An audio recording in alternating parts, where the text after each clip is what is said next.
Bismillahirrahmanirrahim. Alhamdulillahi Rabbil Alamin. Wassalatu wassalamu ala rasulihil karim Sayyidina wa Habibina Muhammad wa ala alihi wa sahbihi ajma'in. Amma ba'd. Assalamualaikum warahmatullahi wabarakatuh. Mga kapatid sa pananampalatayang Islam, ngayon ay ibabahagi na naman natin ang tamang pamamaraan kung paano nga ba ilibing ang mga namatay sa atin. So ang paglibing sa mga yumao o namatay mula sa ating mga kapatid na Muslim ay fardu kifaya. Na ang ibig sabihin ay sapat na po na mayroong makapaglibing mula sa atin doon sa yumao na yon. Dahil yun po ay karapatan ng ating kapatid na Muslim. Lahat tayo mga kapatid, babalik sa Allah subhanahu wa ta'ala. Walang sino man ang hindi dadaan sa kamatayan. Kullu nafsin dha'iqatul maut. Sabi ng Allah subhanahu wa ta'ala, lahat ng mayroong buhay, pati ang anghel, pati ang anghel ay dadaan sa kamatayan. Subhanallah. Kaya sabi ng Allah subhanahu wa ta'ala, thumma ilayya marji'ukum faunabbi'ukum bima kuntum ta'malun. At pagkatapos sabi ng Allah subhanahu wa ta'ala, lahat kayo, sabi ng Allah subhanahu wa ta'ala, ay sa akin ang inyong huling hantungan. Lahat tayo ay haharap sa Allah subhanahu wa ta'ala. Faunabbi'ukum bima kuntum ta'malun. At ibabalita, ikukwento, isisiwalat sa atin ng Allah subhanahu wa ta'ala ang mga nagawa natin. Lahat. Walang maitatago. Lahat ay sasabihin, isisiwalat sa atin ng Allah subhanahu wa ta'ala. Kaya bago pa man dumating sa atin ang kamatayan, bago pa man tayo maihatid sa huling hantungan natin, ay makapagbalik loob na po tayo sa Allah subhanahu wa ta'ala. Alam niyo po ba mga kapatid na ang maghahatid sa yumao sa kanyang libingan ay tatlo? Ang kanyang pamilya, ang kanyang kayamanan, at ang kanyang gawain.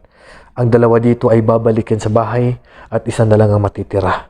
Babalik ang kayamanan mo kasi kahit ano pang ginamit sa pagsakay o ginamit sa paghatid sa iyo ng mga kayamanan mo, mamanahin ng mga tagapagmana mo. Pamilya mo, anak mo, asawa mo, magulang mo, babalik din yan sa bahay.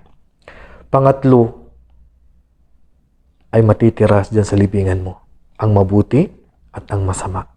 Kaya bago pa dumating sa atin yan, ay mapaghandaan na natin ang paghahatid sa ating libingan.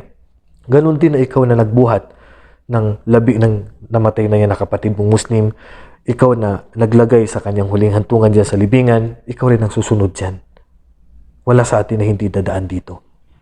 Ngayon mga kapatid, mayroong mga oras na ipinagbawal ng propeta sallallahu alaihi wasallam na ilibing dito ang mga namatay sa atin. Unang oras ay sa oras na palubog ang araw. Pagka sunrise, sunset o palubog yung araw, bawal ilibing ang namatay dyan. So palubugin muna natin yung araw. Ibig sabihin sa gabi, walang problemang ilibing ang namatay sa gabi. Sa oras na pasikat ang araw, pag sumisikat pa lang yung araw, wag muna natin ilibing yung namatay dyan. Pangatlo, sa oras na tanghaling tapat na walang anino.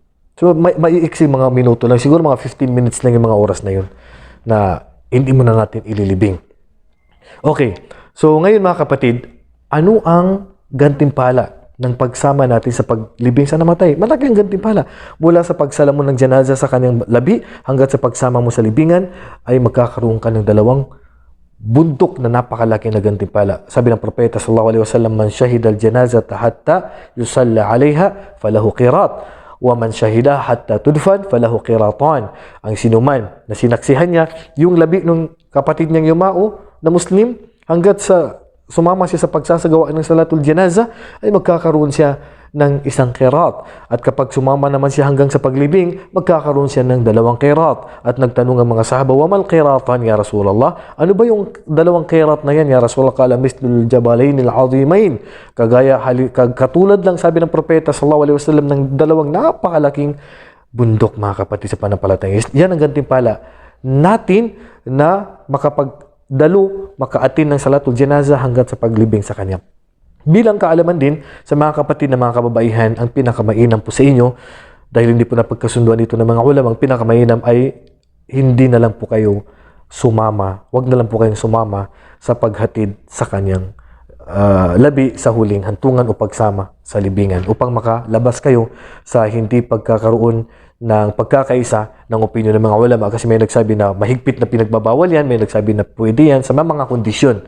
So mas mainam na iwasan na lang po ang pagsama sa paglibing doon sa kamag-anak o kakilala o sino man mula sa mga namatay na kapatid nating Muslim. Ngayon, sa paghatid sa labi na yan mga kapatid, saan ba ang pinakamainam na pwesto natin? Saan ba tayo dapat, sa likod nung namatay? Sa kanan, kaliwa niya? O doon sa unahan? Ang pananaw ng karamihan sa mga ulama na ang pinakamainam ay doon tayo sa unahan niya. Ibig sabihin, binubuhat yung labi, doon ka sa unahan. Nauuna tayo. Yun po ang pinakamainam. Yan po ang pananaw ng karamihan sa mga ulama. At mayroon din nagsabi na pinakamainam ay sa likod, at yun ay pananaw ni Imam Abu Hanifa. So, bawat isa dito ay may opinion. So, dito kahit saan naman walang problema, pero ang pananaw ng karamihan sa mga ulama ay tayo ang mauna sa paglalakad doon sa namatay na binubuhat sa kanyang huling hantungan. Ngayon mga kapatid, kapag ililibing na yung namatay na, tandaan ninyo na ang libingan na yan ay imma rawdatun min riyadil jannah aw hufratun min hufarin nar. Dalawa lang yan. Kung hindi magiging hardin mula sa hardin ng paraiso sa mga mananampalataya, o kaya ay butas mula sa butas ng impyerno wal-'iyadu billah sa mga taong non-Muslim, sa mga taong sumamba maliban sa Allah, sa mga taong hindi sumunod sa lahat ng kautusan ng Allah at hindi umiwas sa kanyang mga ipinagbabawal. So nawa tayo ng Allah sa ganitong kalagayan sa libingan. Ngayon, ang pinakamainam na libingan ay malalim. Hindi naman sa sobrang lalim. Ang mahalaga po ay hindi po mahukay at hindi po siya mangamoy. Yan po ang pinakamahalaga. So, wala pong limit yung lalim ng libingan na yan. Ang pinakamahalaga, hindi magkakaroon ng amoy, hindi lalabas ang amoy ng kanyang labi, at hindi po mahuhukay ng sino mang hayop na kumakain ng mga katawan ng isang namatay. So, normal na pwedeng hukayin ng hayop at kainin yung labi ng taong namatay na yun. So, ang sunna po sa paghukay sa libingan ay al-lahad. Ibig sabihin ng lahad, letter L. Pag nabinutasan ganyan, tapos may pailalim. Yung pailalim niya na yan, mga kapatid, dapat po nakaharap po sa qibla. Nakaharap sa qibla, kasi pag ipinasok na po natin yung labi dyan, ay pahihigain natin siya ng patagilid na para bang natutulog sa kanyang bahagi ng kanyang katawan, sa kanang bahagi ng kanyang katawan na nakaharap siya sa qibla. Ang propeta sallallahu alaihi wasallam kanyang sinabi, al-lahdu lana wa shiqqu li ghayrina. Ang hukay na may papasok sa ilalim na doon siya ipapasok, yan ang paraan ng hukay natin. وَالشِّقُّ لِغَيْرِنَا, at ang paghukay na diretso lang ay ganyan ang paraan ng paglilibing ng mga maliban sa atin. So, ibig sabihin, maliban sa ating mga Muslim, ganun ang paraan ng kanilang paglibing. Pero kung sakali na hindi natin mahukayan ng ganung paraan, so walang problema na sa gitna yung hukay, kagaya po naghukay ng mga non-Muslim, dahil lalong-lalo na kapag napakatigas ng lupa. At ang sunna po mga kapatid sa paghuhukay po, dapat po laliman at lawakan yung hukay. Kumbaga, nakadepende po yan sa haba nung namatay. So, wala pong babaunin ng tao, wala ka pong makukuha na lupa, maliban lang sa sukat mo. Ang propeta sallallahu alaihi wasallam sabi niya, ihfiru wa awsi'u wa ahsinu wa ammiqu. Maghukay kayo, sabi ng propeta sallallahu alaihi wasallam, lawakan niyo ang hukay, pagbutihin niyo ang paghukay, at laliman niyo ang paghukay. So yan po sinabi ng propeta sallallahu alaihi wasallam. Pagkatapos dito mga kapatid, may dalawa o tatlo, depende po sa laki ng labi nung namatay. Then bababa dun sa may libingan, at dun naman sa taas ay bubuhatin na nila yung labi at ibibigay nila doon sa baba na nakaabang doon, na maglalagay doon sa may libingan niya, at mauuna ang kanyang ulo. Mauunang ibababa ang kanyang ulo, okay? And then babasahin nung nasa ibaba na magpapapasok sa kanya doon sa kanyang libingan, ang sunna po babasahin niya, Bismillahi ala millati Rasulillahi sallallahu alaihi wasallam, o pwede rin Bismillahi ala sunnati Rasulillahi sallallahu alaihi wasallam. Tapos ilalagay niya yung labi ng patagilid na nakaharap siya sa kanyang kanang bahagi ng kanyang katawan, patagilid sa kanang bahagi ng kanyang katawan na nakaharap sa qibla o kung saan tayo magsasagawa ng sala. Ang kanyang tagiliran ay nasa kanan. At kung hindi siya makakahiga ng mabuti ng patagilid. Lagyan natin ng bato ang kanya sa ulo, sa kanyang tagiliran, para hindi siya mabaliktad. At kailangan bang buksan ang kanyang mukha o ang kanyang ulo? Ang ilan sa mga ulama sabi nila mainam na buksan. Pero ang karamihan sa mga ulama sabi nila na wag nang bubuksan ang kanyang ulo. So, si Umar bin Khattab, hiniling niya na buksan ang kanyang ulo. So, ang sino kung bubuksan ng kanyang ulo sa paglalagay sa kanyang huling hantungan, walang problema. Ang sino man na hindi bubuksan, ay wala ring problema. Pero yun ang pinakamahinam, ay huwag na pong buksan ang kanyang ulo. So, nabanggit natin yung mga nakaraan na ang tali nung labi na ibinalot dun sa namatay ay maiipon sa bandang kaliwa niya.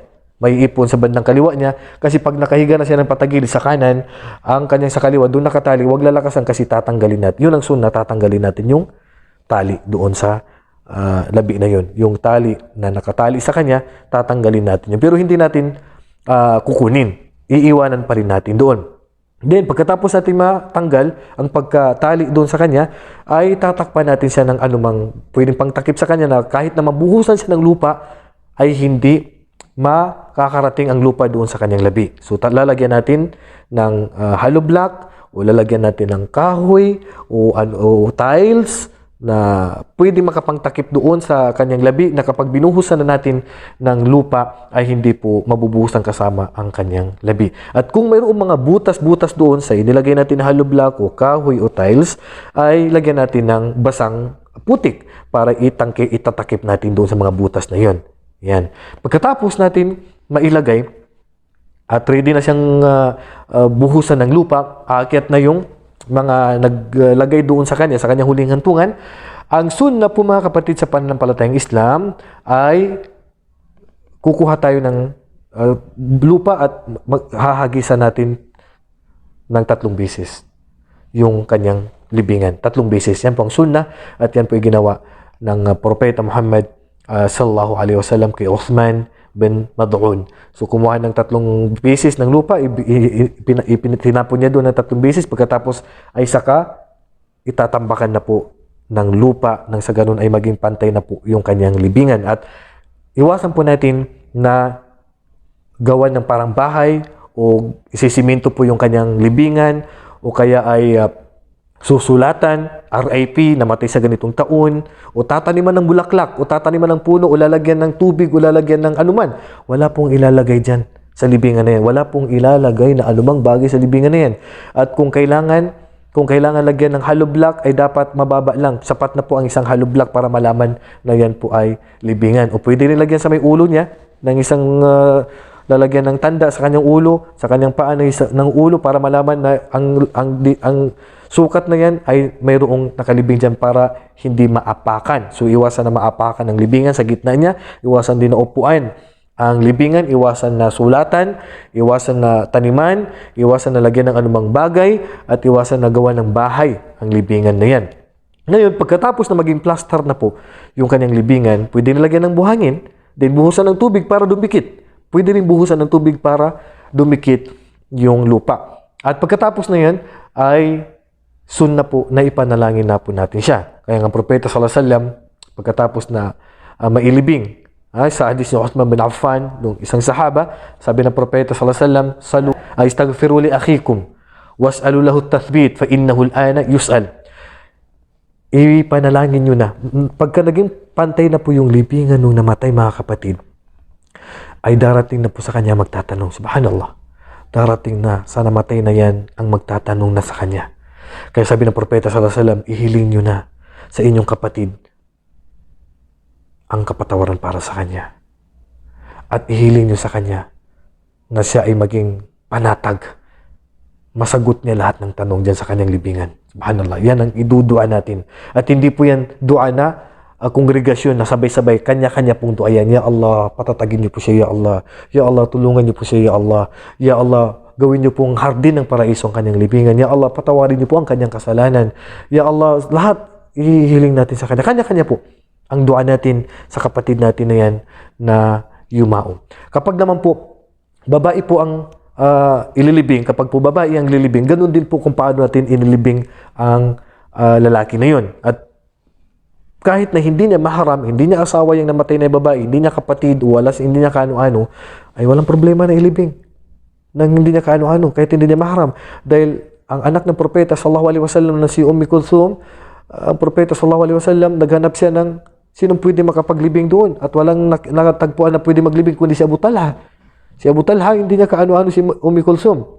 Dahil ang isa sa sunnah, sa paglibing sa Yumao, yung hindi po nakipagtalik sa kanyang asawa kasi sa gabing yun, nung ililibing na yung sa kinabukasan, nung ililibing na yung kanyang anak, sabi niya, sino sa inyo man lam yuqarif ahlahu al-layla, sino sa inyo ang hindi nakipagtalik sa kanyang asawa kagabi, halos lahat nakipagtalik sa kanyang asawa. So si Abu Talha lang yung nakapaglibing doon sa kanyang anak. So ito ay dalil na walang problema na ilibing na kahit hindi niya maharam. At tungkol naman sa pagiging dalisay, kailangan nakapagudo o nakaligo, hindi naman po kondisyon yan upang ilibing, upang pwede mo, upang pahintulutan ka mailibing yan. Kahit na hindi ka nakapagudo, kahit hindi ka nakaligo, pwede pong tayo ang maglibing doon sa namatay na. Kasi hindi naman po kondisyon ang tahara o pagdadalisay bago ilibing ang namatay. Ngayon, ang pananaw ng karamihan sa mga ulama, pagka babae ang ililibing, gagamitan natin ng parang blanket o isang malaking mahabang tela na itatakpan natin siya habang inilalagay ang kanyang labi. Bakit? Bakit gagawin ito? Ito ang pananaw ng karamihan sa mga ulama upang matakpan ang kanyang aura. Kumbaga sa babae kasi hindi ang kagaya ng lalaki na hindi naman ganun ang kanyang aura. Sa babae kasi hanggat sa paglibing sa kanya ay iniiwasan na makita ang kanyang paglibing sa kanya ng karamihan. So tatakpan siya at ang makakakita na lamang ay yung maglalagay na lang sa kanya doon sa kanyang huling hantungan.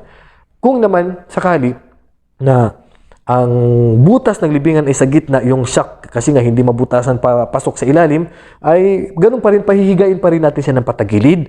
Pagkatapos ay tatakpan natin ng itaas niya ng hollow block o kahoy o kaya ay tiles na makakatakip doon sa kanyang itaas. Then pagkatapos ay maghahagis na tayo ng 3 piraso ng lupa and then saka natin 3 beses ng lupa. Then pagkatapos saka natin bubuhusan na po ng lupa. At iwasan na po talaga natin na simintuhin niya ng yung sisimintuhin. Hollow block lang po, sapat na po yung hollow block yung gilid niya na hindi lang po mataas upang sa ganun ay malaman lamang na yan po ay libingan ng ating kapatid na yumao.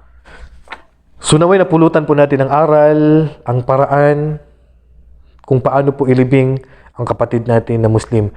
Paano naman kung halimbawa na ilibing na po sa libingan ng mga hindi Muslim, tapos pwede naman siyang kunin? So dalawa po yan.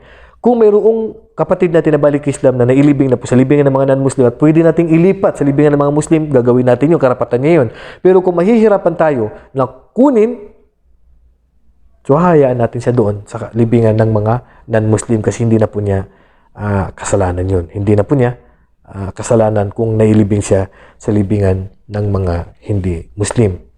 Pwede bang ilibing sa tabi ng bahay?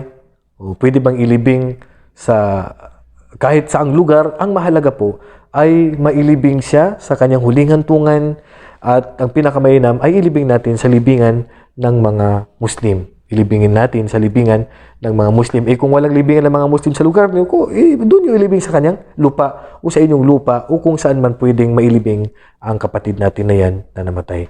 So naway, napulutan natin ng aral ang tamang pamamaraan sa paglibing ng kapatid natin na Muslim at tandaan natin, tayo rin ay susunod dyan sa nailibing na yan. Kaya dapat lagi natin pinaghahandaan ang pagdating ng panahon na yan na kung saan tayo na po ang susunod na ililibing. So hanggang dito na lamang. Wallahu a'lam.